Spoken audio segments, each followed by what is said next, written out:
Halo, Assalamualaikum. Selamat pagi teman-teman kampung komunitas Ibu Profesional Asia. Saya Indri.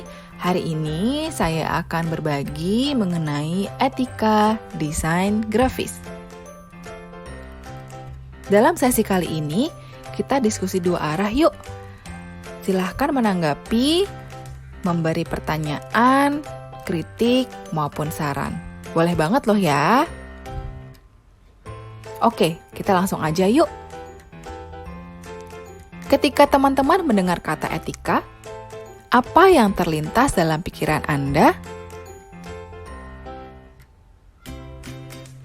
Ketika teman-teman mendengar kata desain grafis, apa yang terlintas dalam pikiran Anda? Nah, yuk kita bahas satu persatu. Yang pertama adalah etika. Etika merupakan sistem prinsip-prinsip moral yang mempengaruhi bagaimana orang membuat keputusan dan menjalani hidup. Sedangkan desain grafis adalah proses komunikasi menggunakan elemen visual untuk menciptakan persepsi akan suatu pesan yang disampaikan. Lalu, pertanyaannya adalah, pentingkah etika desain? Menurut saya, etika desain itu penting. Kenapa? Agar desain atau karya yang kita hasilkan menjadi berkah. Nah, sebelum kita masuk ke etika desain, saya akan memperkenalkan dulu nih kepada teman-teman 8 tipe desain grafis. Apa aja sih? Yang pertama adalah visual identity. Nah, tipe desain grafis yang ini biasanya teman-teman dapat ditemui di logo, tipografi, color palettes, atau image libraries. Yang kedua adalah marketing and advertising. Biasanya ditemui pada vehicle wraps, iklan di media, brosur, billboards, dan lain-lain. Yang ketiga, user interface. Desain grafis yang ini biasa teman-teman temui di desain sebuah website, desain sebuah apps, ataupun game interface. Yang keempat adalah publication. Ini biasa teman-teman jumpai di annual report, newsletters, books, magazines, dan lain-lain. Yang kelima adalah packaging. Nah, desain grafis yang ini bisa teman-teman temui di botol, atau tutup botol, atau label dari sebuah produk, dan lain-lain. Yang keenam adalah motion. Nah, desain grafis yang ini bisa teman-teman temui di iklan, video, logo animasi, atau aneka GIFs. Yang ketujuh adalah environmental. Nah, tipe desain grafis yang ini bisa teman-teman temui di interior retail, wall murals, office branding, event and conference space, dan lain-lain. Yang terakhir adalah art and illustration. Nah, desain ini teman-teman bisa jumpai di t-shirt design, video games, dan stock images. Design ethics come in many forms, from how you choose projects, to how you work with clients, to copyrights, and legal protection. Jadi, ketika kita bicara tentang etika desain, itu banyak sekali cakupannya teman-teman. Dari bagaimana kita memilih project, bagaimana kita berinteraksi dengan klien, bagaimana copyrights-nya, sampai kepada legal protection. Namun, hari ini saya akan membahas etika desain dalam lingkup sehari-hari yang kita implementasikan di desain-desain yang kita hasilkan. Jadi hari ini saya akan membahas tentang etika desain di 3 elemen desain grafis, yaitu font, ilustrasi, dan software. Etika menggunakan font. Fonts are creative, intellectual property. Jadi, fonts itu adalah intellectual property ya teman-teman. You do not own a font, you license it for limited uses. Meskipun kita telah membeli sebuah font, bukan berarti kita memilikinya ya. Kita hanya mempunyai hak memakai untuk pemakaian terbatas. Jadi, bagaimana etika menggunakan font? Yang pertama, pastikan punya license untuk menggunakan font, baik di komputer pribadi atau orang lain. Kedua, jika Anda menggunakan font yang tidak terinstal di komputer Anda, pastikan punya license untuk menginstal font tersebut. Yang ketiga, jika Anda punya pertanyaan tentang font license, boleh kok langsung kontak font suppliernya. Yang keempat, jangan meminjamkan atau memberikan fonts kepada orang lain. Nah, ini adalah beberapa terms and conditions mengenai copyrights di beberapa font marketplace. Ada dafont.com, ada fontsquirrel, ada fontspace, dan saya yakin masih banyak font marketplace lain di luaran sana. Nah, kalau teman-teman baca, di sini ada beda provider akan mempunyai beda terms and conditions gitu ya. Misalnya di Dafont bilang, the fonts presented in this website are their author's property. Jadi, fonts yang ada di sini itu bukan punya Dafont, tapi punyanya si authors masing-masing. Kemudian, please look at the README files in the archives or check the indicated author's website for details, or contact him or her if in doubt. If no author or license is indicated, that's because we don't have information. That doesn't mean it's free. Jadi teman-teman memang harus betul-betul berhati-hati dalam menggunakan font. Pastikan font tersebut free atau teman-teman membeli font tersebut sesuai dengan hak pakainya, gitu. Fontsquirrel juga punya terms and condition masing-masing. Salah satunya misalnya nih ya, yang saya garis bawahi merah, as far as we know, all the fonts on the website have free desktop license, meaning they can be used in commercial graphics and images free of charge. Nah gitu, jadi Fontsquirrel itu punya terms masing-masing karena dia memang khusus font yang 100% free for commercial use gitu. Nah, for si fontspace beda lagi. Dia font yang ada di sini nih ya. You may not modify or copy the materials, use the materials for any commercial purposes or for any public display, dan lain-lain. Gitu teman-teman. Jadi teman-teman pertama harus tahu desain yang teman-teman kerjakan ini untuk apa? Untuk personal kah atau untuk komersial?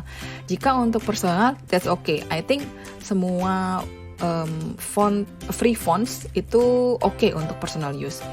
Tapi kalau teman-teman bikin desain untuk commercial use, nah ini harus hati-hati teman-teman. Jadi harus dilihat lagi terms and condition-nya, kemudian license-nya seperti apa. Pastikan teman-teman membeli sesuai dengan peruntukan desain teman-teman. Yang kedua adalah etika menggunakan ilustrasi. Artist copyright is owned by the artist and is protected from the moment it is created by the 1976 Copyright Act. Jadi, ilustrasi ini copyright-nya ada pada artis tersebut dan dilindungi oleh undang-undang. Original artwork belongs to the illustrator regardless the use rights that are licensed. Jadi, meskipun kita mempunyai license untuk memakai atau memakai ilustrasi tersebut pada desain kita, bukan berarti kita memiliki ilustrasi tersebut dan teman-teman, kepemilikannya tetap berada pada penciptanya. Original artwork cannot be changed without the creator's approval. Jadi, meskipun kita sudah memiliki license-nya, bukan berarti kita bisa mengubah ilustrasi tersebut tanpa approval dari penciptanya.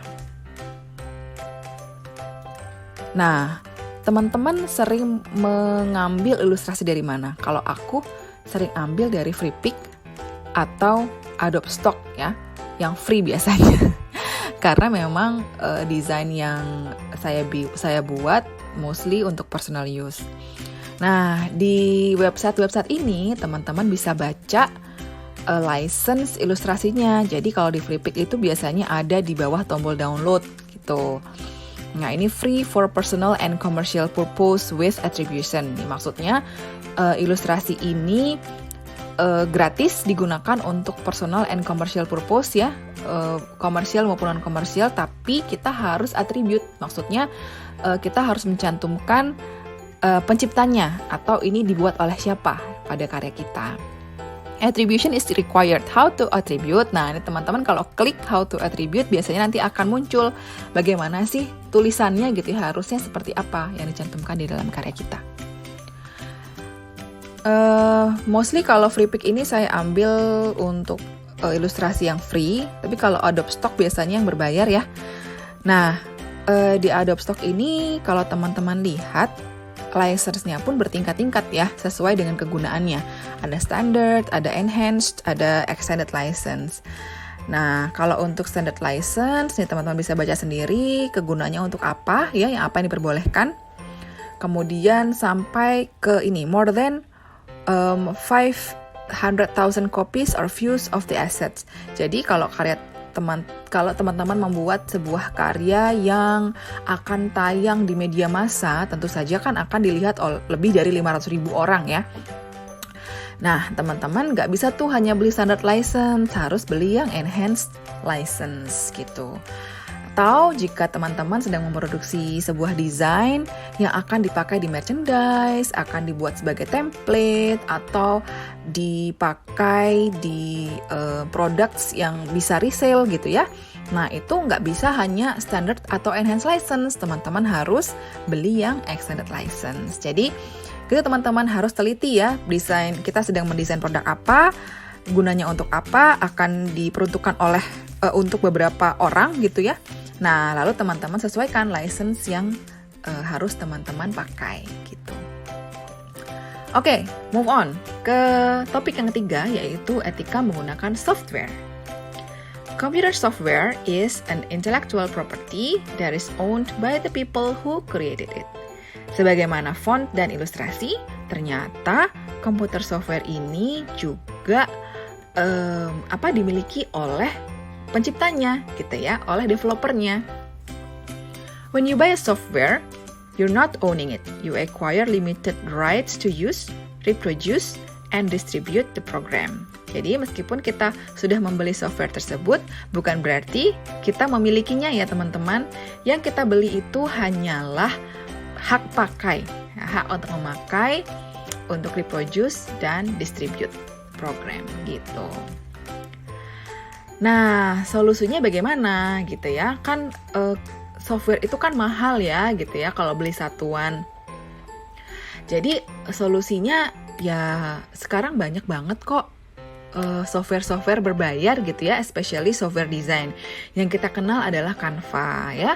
Ada lagi banyak lagi yang yang gratis gitu ya, meskipun mungkin fitur-fitur yang dipakai terbatas. Namun jika teman-teman memang perlu fitur tambahan, kayaknya sekarang itu untuk berlangganan juga terjangkau kok gitu, bahkan bisa per bulan. Jadi kalau teman-teman perlu ya langganan, nanti bulan depannya bisa di stop langganannya gitu. Jadi kita hanya pakai fitur tersebut dalam kurun waktu yang teman-teman butuhkan. Dalam kasus